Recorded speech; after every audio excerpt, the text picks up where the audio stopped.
Guten Abend, everyone. So I know it's only been a few days since I made my last PCS to Germany video, part 2, but since it's the middle of June, it's prime PCS season, I figured why not go ahead and roll out another one, because I know a lot of people are moving right now. Disclaimer, you might hear my kids, they're gonna keep coming downstairs. So this one is PCS to Germany part 3, and this is all about post-arrival, in-processing, and housing. So let's get to it. Number 1, your hotel stay. So this is a big one because your hotel is basically going to be your temporary home for a little while. Hopefully not too long, but it might be a while. Post lodging is awesome, like I said, for a little while. We stayed at the Panzer Hotel in Stuttgart. Like I said, a lot of this is pertaining to Stuttgart because that's where we are right now. The hotel was very clean, the staff was super friendly, but depending on the room they give you, things can be a little bit crowded. We were lucky enough to get a larger room, like a suite, so we had a living room, and then we had a separate bedroom, we had a mini kitchen, a table and everything. So there are the rooms that are like normal hotel rooms that just have the double beds and that's it. This is why I say to take advantage of the hotel storage lockers. They do have them and a lot of people don't know that. So when you check in, ask them about the storage lockers and get one, because it doesn't cost anything either, by the way. That's where you're going to want to put your luggage after you unpack everything. You don't want your luggage just piled up in your room, taking up even more space. So take advantage of that. The storage lockers are not huge, but they are large enough for your luggage. And this is also why, I'll get to this in a second, I say not to accept your unaccompanied baggage shipment if it arrives while you're in the hotel. Don't accept it while you're in the hotel, because I mean, it depends on how much stuff you put in your unaccompanied baggage, but you might not have the room unless you want to pile it all in to your hotel room. It's up to you, but my advice, don't accept it until you actually have a place to live. Most of the rooms have small kitchens for you to cook, which is great because you'll probably get tired of fast food pretty quickly. Where we were staying on Panzer, there was a large food court. It had Charlie's Subs, it had Popeyes, Pizza Hut, Burger King, Ascena Bakery. So it had a good variety of options, but you get tired of eating fast food really quickly. So obviously if you have a kitchen in your room, that's great because you can cook. Again, if you're at the Panzer Hotel, there is a commissary, a very small commissary that has limited hours, but it's within walking distance. If you walk behind the hotel towards the bowling alley and turn right, you'll go straight to it. You can get your groceries there, or you can take the bus over to Patch Barracks and get the stuff from the big commissary. If you are staying at the hotel on Kelly, again, all of this is for Stuttgart, there is a commissary right down the street too that you can walk to and get your stuff and cook there. But like I said, we didn't stay in the Kelly. I don't know about their kitchens or anything. I'm sure they do have kitchens, but just saying. The kitchenettes, they are small. They're just small kitchenettes. It's a very small stove.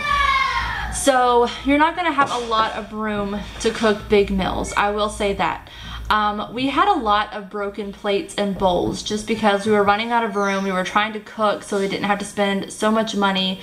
So keep that in mind. Also, the hotel does have amenities in the kitchen. It does have, you know, pots and pans. It has the plates, the bowls, the silverware. You don't have to worry about any of that. And at the front desk, you can also request things. Like for instance, our daughter was potty training and we needed a step stool. They had a step stool that they let her use. We needed a transformer, so they let us borrow a transformer. You do have to rent it out. Doesn't cost anything again, but obviously you have to return it before you leave. Also, going back to the food court thing, the bowling alley behind the Panzer Hotel has a bar and a grill in it, and it's really nice because you can go eat there, you can play a game of bowling, obviously you can have a drink.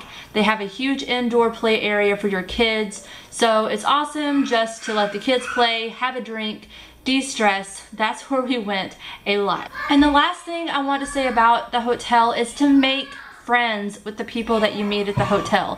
They are in the same boat as you. More than likely, they moved from either the States or another country. They are trying to get settled in. They're all in the same boat as you. Like I said in my last vlog, John is more outgoing than I am, so he makes friends very quickly. And he actually helped me meet one of my really good friends, and she introduced me to another really good friend. So we would have wine nights in the lobby of the hotel, just talking about house hunting and all kinds of stuff. Just make friends, get used to them. It'll give you some company. You can go to each other's rooms and hang out, watch TV, do whatever. Make friends while you're in the hotel, because more than likely you're going to stay friends during your tour here. Alright, number 2, in processing. This is super important because your service member is going to have to go to about 2 weeks worth of in processing, and this is briefs and everything they need to know about their new duty station. This is also where CYS comes in, because you as a spouse can attend these briefs also, especially when it comes to housing. That's the biggest one that you want to attend, and that's the one that's on the first day, I believe. So this is why I keep saying to get all of your child's medical records in place before you get here, because if you get them enrolled in CYS, you can get them enrolled in hourly care, so you can go to these classes. Because while they are allowed to the housing class, our kids didn't really want to sit there for several hours. I mean, we were only in there for like 3 hours, but still. And don't take my word for it, but I believe there's a waiver that you can get free hourly care during these briefs and classes, but these are so important to you. Also, they have different tours that you can take, and the kids are not allowed on these tours. So one of them is the Host Nation Orientation Tour, and that's basically they take you out into Stuttgart, you explore it, they show you how buying train tickets work. That's really important. And also the hospital tour. You want to know where to go if there's an emergency and how everything works. So that tour was so beneficial, and I highly recommend you go to it. A lot of people are like, whatever, it's just a hospital tour. Trust me, there's a lot of hospitals in the area, and it's not like in America where you can go to the hospital and they can see you for everything.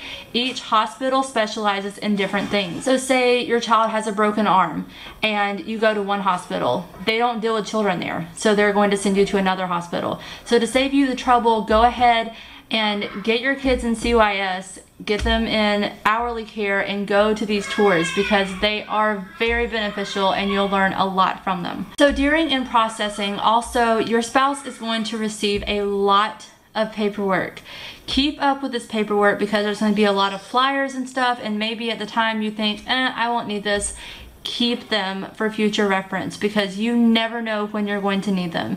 I still have all of mine filed away in our expandable file folder just in case I ever need them, and believe it or not, I've used several of those flyers multiple times. So just saying, keep up with that paperwork. Number 3, housing. Oh, this is the fun stuff. So if you are going to Stuttgart in the in-processing building, they will tell you during the housing brief that as soon as that brief is over, to go upstairs and make an appointment with housing.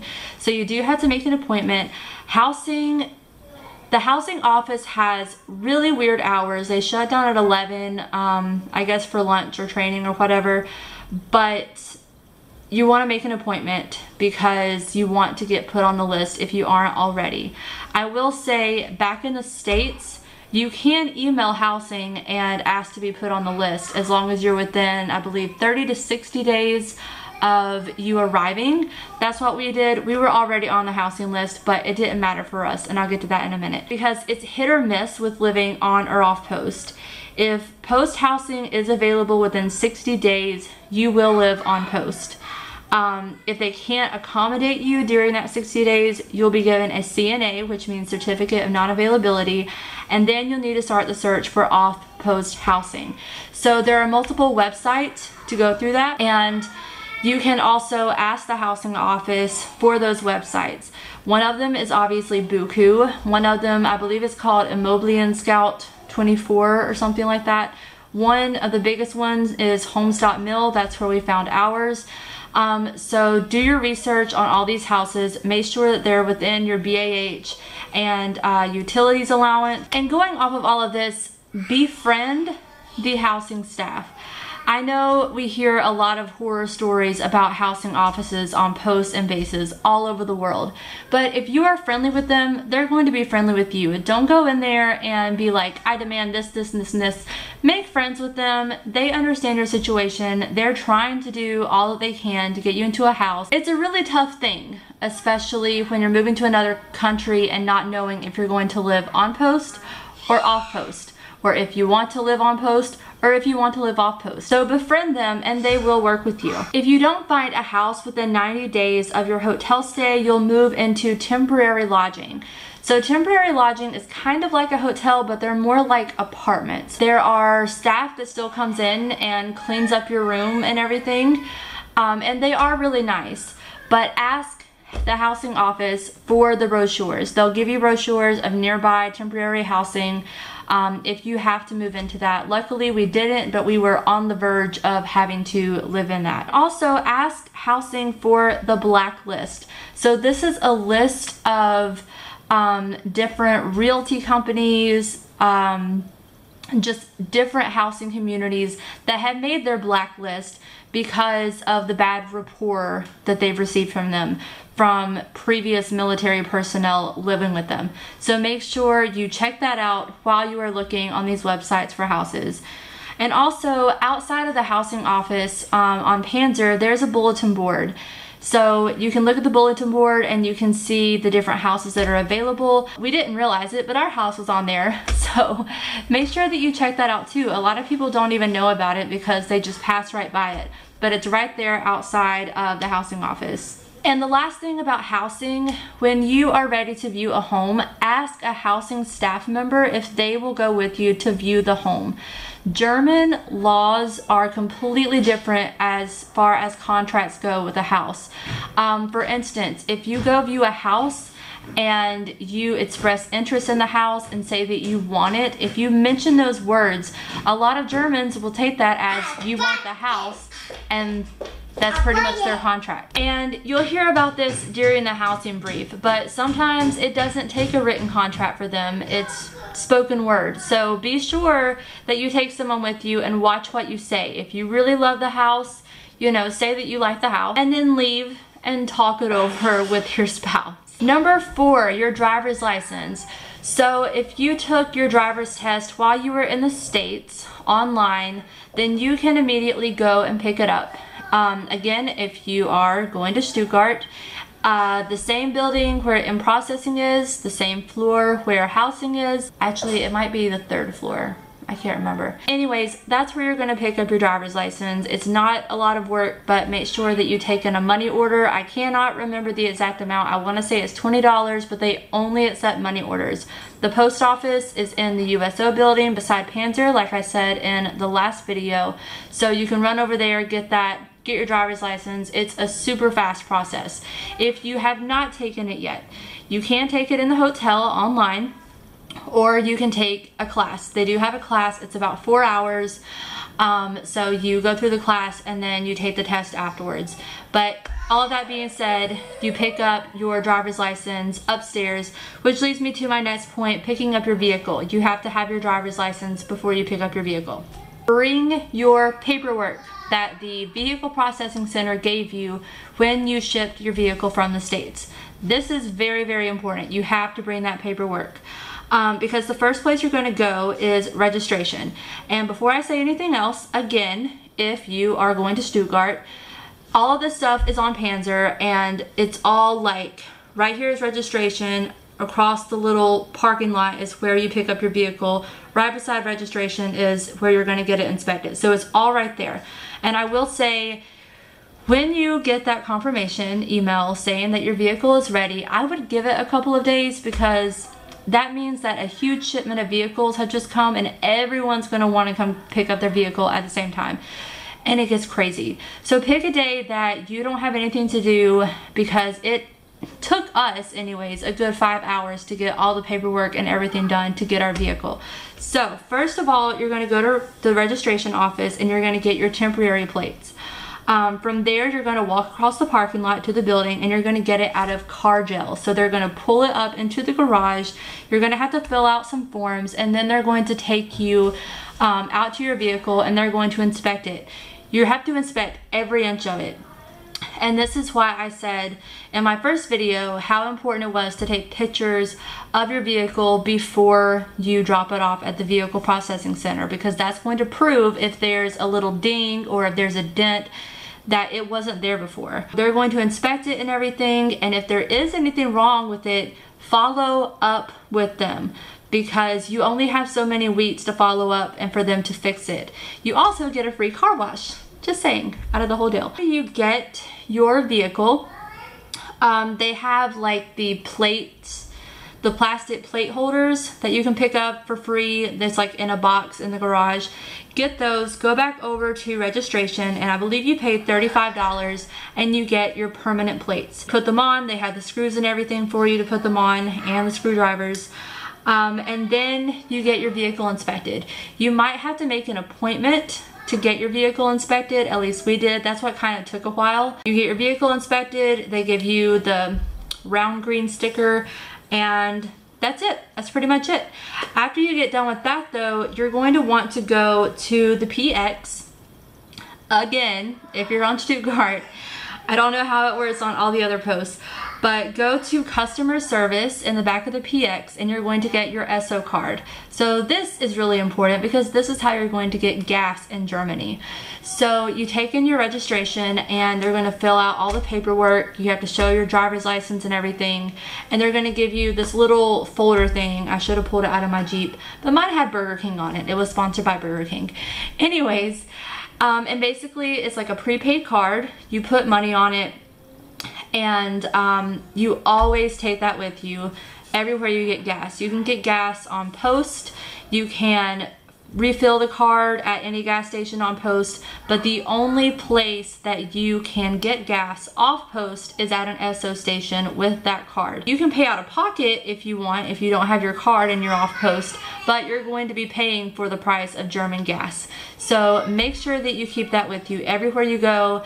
When you are pumping gas, you have to take that little folder thing in. They always want to see the registration, so keep it in that, and obviously you're going to have to match up your military ID to it also.